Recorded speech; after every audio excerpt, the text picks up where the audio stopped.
Here's my reasoning. Growing in a container, we don't always have a lot of advantages. In fact, containers are normally associated with limitations, not advantages. But one advantage is... Hey, what's up, y'all? Today I'm really excited for this video because it is my goal to basically spare you from the years of cucumber failures that I have endured. See, years ago, I started growing cucumbers in buckets, plastic storage buckets, on a windowsill. We got precisely 0 fruits off of multiple big, beautiful plants. Of course, we decided, hey, that's a problem. We can't grow these indoor. We're gonna move outside. And year after year, we would fix one problem and introduce another problem. And basically, we ended up with lots of bitter, inedible cucumber fruits.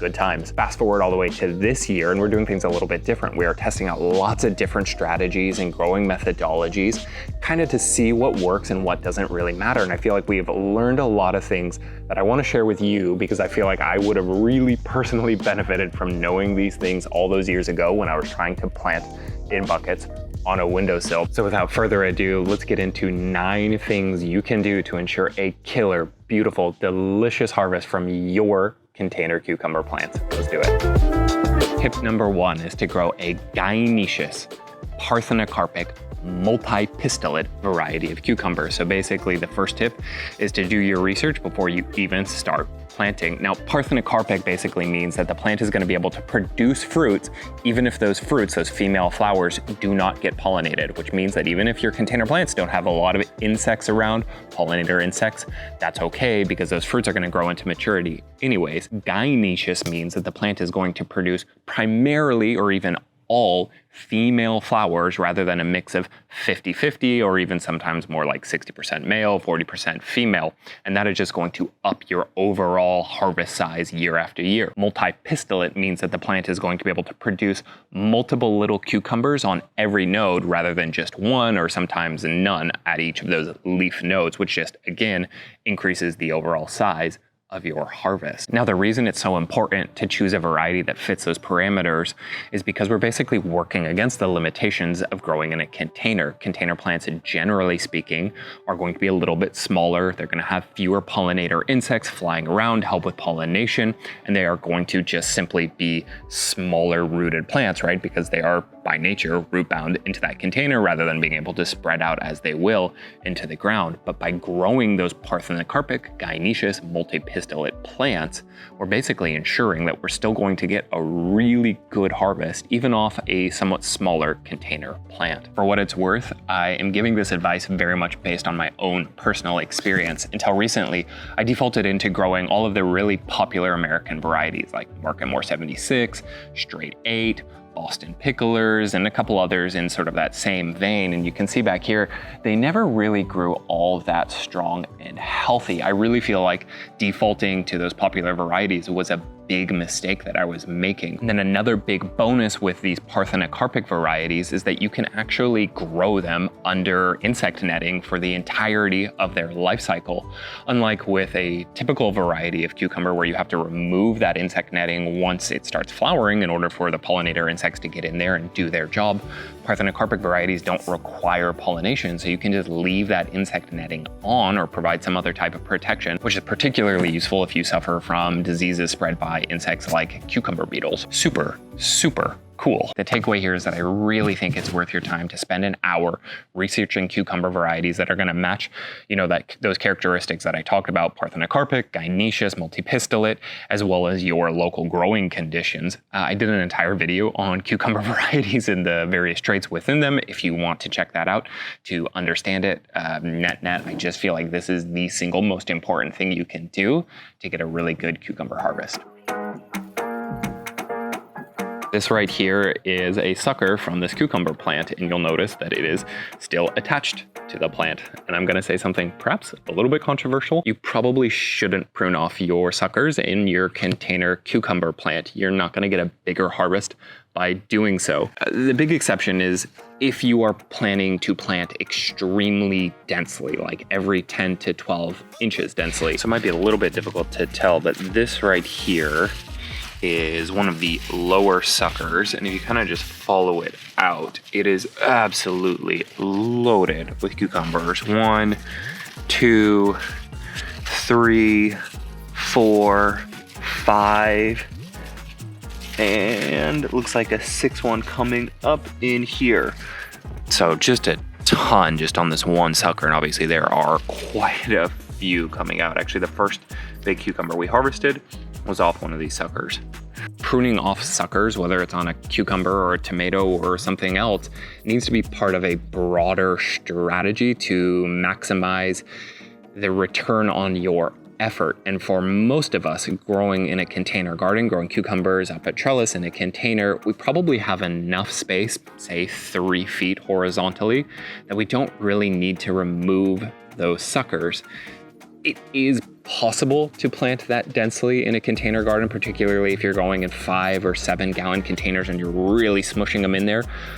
But in reality, most of us just aren't doing that. And all we're doing by removing those suckers is sort of delaying and minimizing the size of our harvest, as well as creating extra work for ourselves, particularly if you are growing a Parthenocarpic variety and you don't really have to worry about getting in there and manually pollinating all those little flowers. I will say one other potential good reason to remove some of those suckers is if you are doing it as part of a antifungal disease strategy. If you know you struggle a lot with diseases like powdery mildew and you're going to just remove some of that foliage ahead of time to really create sort of a open single leader going straight up that you can keep a lot of airflow moving around. But again, unless you're doing that very specifically out of knowledge that that's going to be a problem, or you are very intentionally planting very, very densely, again, every 10 to 12 inches, probably not necessary.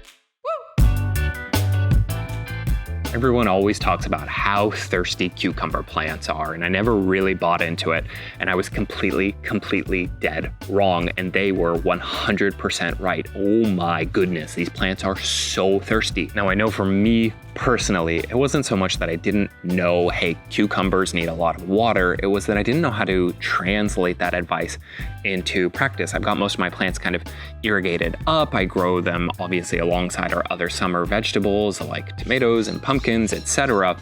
And for the most part, they kind of just got the same amount of water as everything else. I didn't want to waste water, you know. But this year, as I mentioned, we're testing a lot of different things out, and I've tried just increasing the amount of water that the cucumbers get by giving them basically supplemental manual watering. They're now getting more water than everything else.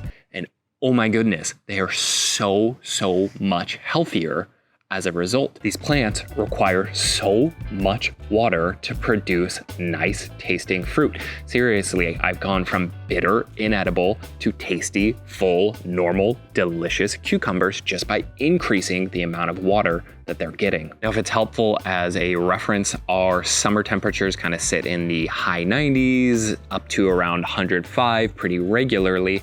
And I'm now watering my cucumbers when they're small and still kind of in that seedling to post-seedling stage twice a day because they still have those shallow roots. And then once they're a little bit more established, like these behind me, this one doesn't count. It is very much crispy fried. This is the one that we're learning from.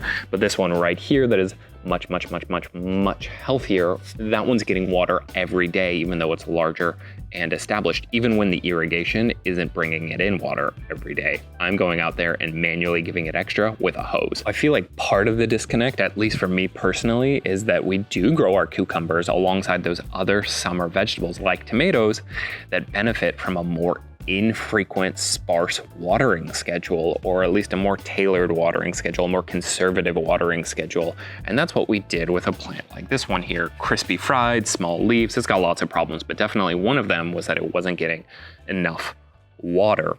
And more importantly than sort of these sad looking plants, that lack of water results in very bitter fruit that you probably don't want to eat anyway. So you end up with a really wasted harvest. You put all that effort into the plant and you don't want to even eat the fruit that it's producing. Now, in addition to simply watering the plants more often, I've also changed up our actual potting mix that the cucumbers go into. My cucumbers seem to appreciate a slightly higher percentage of a water retention ingredient in those pots. So either sphagnum peat moss or Coco Coir. I'm taking it from the usual 20%-ish up to about 1/3. And that way the container itself is just able to hold on to that water a little bit better throughout the day. They really seem to appreciate it. Tip number 4 here is along a very similar lines to watering. Fertilize early and fertilize often. So do cucumbers require less overall fertilizer, less overall nutrients than a huge plant in that same family, like say a pumpkin plant or any other winter squash plant? Yes, they do. They don't need as much nutrients as those plants. Do they still need a heck of a lot of nutrients?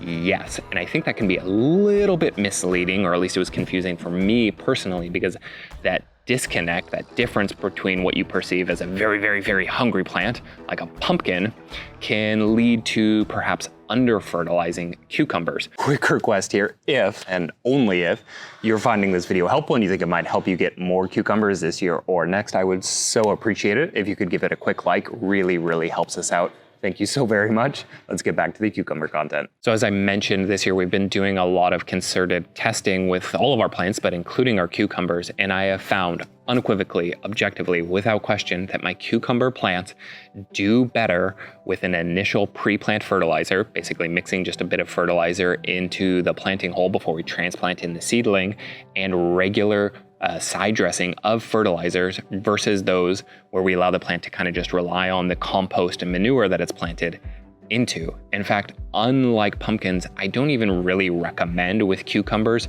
trying to grow them directly into only compost and manure and soil without that pre-plant fertilizer. They seem to just do so much better if you're giving them that little boost early on in that life cycle. With pre-plant fertilizer, without pre-plant fertilizer. Now in terms of amount, I basically just use about a half a cup of a mild organic vegetable specific fertilizer right into that pre-plant hole. So we're not talking a whole lot here. Remember how we are watering the heck out of these plants? Well, that wouldn't really be a problem in my native clay soil. Even watering pretty often, those clay soil particles are going to do a pretty good job of holding on to most of the nutrients, but it is a problem in these big bags of compost and sphagnum peat moss, because a lot of those nutrients are just going to get washed right out, which is kind of a bummer, but we have to work around it. So what I now do is provide these cucumbers a side dressing with about 1/3 to 1/2 cup of a mild vegetable specific low nitrogen fertilizer every 1 to 2 weeks. And that cadence really has benefited these plants, and they are much healthier and they are producing much nicer fruit to eat. Tip number 5 is to grow those cucumbers vertically. We've got these ones just hooked up to a real simple nylon netting back here. This thing was $5 and you can actually grow lots of plants on it. We've got lots of cucumbers, beans, even pumpkins growing on it, and it seems to do just fine with that amount of weight. So you don't need to spend a whole lot on your trellis system here. These vining plants take to growing vertically pretty well, pretty naturally. Here's my reasoning. Growing in a container, we don't always have a lot of advantages. In fact, containers are normally associated with limitations, not advantages. But one advantage is that the plant naturally has a little bit of separation from the ground and the diseases that might be in that native soil and the diseases that might be carried by the insects in that soil. So we might as well take advantage of that air gap between the plant and the dirt and grow it up a nice, clean trellis. Determinate bush varieties are often marketed as appropriate for containers, and I honestly think that's just a little bit silly. A 10-gallon grow bag like the ones these are growing in, or even a 7-gallon bag, even a 5-gallon bag if you're willing to water pretty darn often, can grow a full-sized vining indeterminate cucumber just fine. And look, these 10-gallon grow bags, I bought them for about $1.50. I think they're maybe about $2 right now. The trellis was a couple of bucks. The soil is a DIY mix. It's a few bucks. I really don't think there's any reason to constrain yourself to a bush variety unless you want to for some other reason. Some of those bush varieties are kind of cool because they are super early maturing. But if you have it in your heart that what you really want to grow is one of those bigger vining indeterminate varieties, I really think you can go ahead and do it. Don't let the container garden be a constraint on that desire. Cucumber seeds are generally direct sown, which means that they are planted directly into the ground or directly into their final container. And in fact, I have seen some cucumber growing guides that go so far as to say that that's the way you must do it. That if you grow your seeds first in a little seedling container and then transplant them, you're going to end up with unhealthy, stunted plants. But you know what?